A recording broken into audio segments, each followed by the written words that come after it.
Anyway, so next year is talking about travel. Now, obviously, with the pandemic that's going on, people are having a difficult time. You know, even if they wanted to travel outside of their own country, where can you go?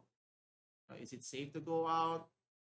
For leisure, or is it just for business purposes? Now, two such countries are creating a sort of bubble, like they're calling it. It's between our neighboring country, Hong Kong, and Singapore. So they're creating a bubble where indeed this would expedite the process of, obviously, based on what we've discussed before, that in order to travel to another country, you have to go to a rigorous process of testing, quarantine, and all the documents that you need to be able to travel to different uh, countries or cities in this case. And they're going to expedite this so that they would encourage, jumpstart the economy, so to speak. Obviously, that's their main purpose here. So let's take a closer look. There you go.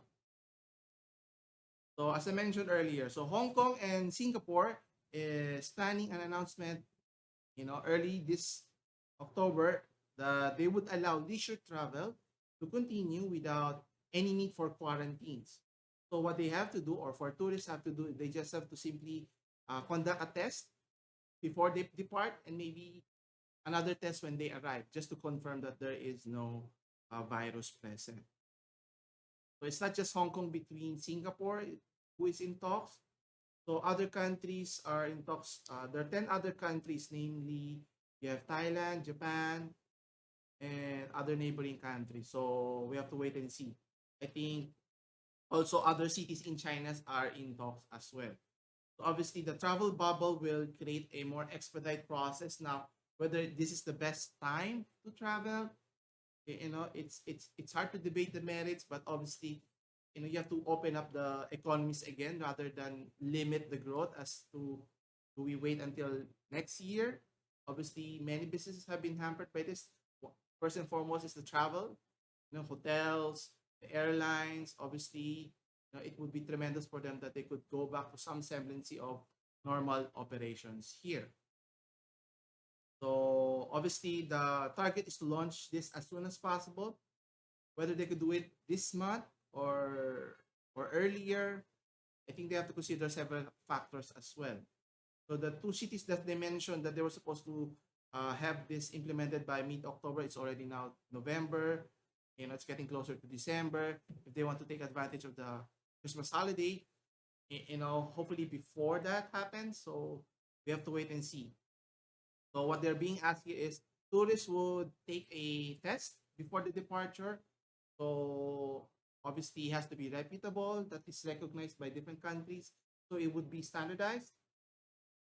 And then on the other side, when you reach, let's say you go to Hong Kong, you may be required also to take another test upon arrival. And I think that would be the norm standard. Now, obviously, taking a test would take, at the very least a day to get the results. So at least, if you're going to be quarantined in a sense in a hotel, if you stay there, then if it turns positive, then at least the countries could take the necessary precautions and steps when that happens. Now, are you looking forward to traveling again this soon, or would you defer and wait until next year?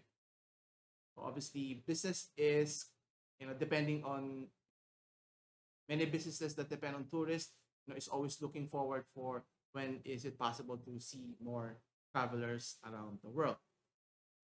And obviously, Singapore, as unilaterally open its borders for tourism, obviously dependent on tourism, not just for the financial institutions that is based in Singapore. Hong Kong is also in talks with other countries as mentioned earlier, and there are countries that are in more advanced discussion than others. So Thailand and Japan is already in advanced stages, so they may discuss it sometime later this month or even earlier. And at the same time, obviously, they're working with other countries, in particular, as mentioned, mainland authorities in China, if they are able to travel there. Obviously, Hong Kong is already part of China, so it makes sense that if you're going to open the borders for Hong Kong, it makes sense to open the rest of the borders in mainland China here. Now, is it safe? Is it the best decision for their respective countries? who's to say?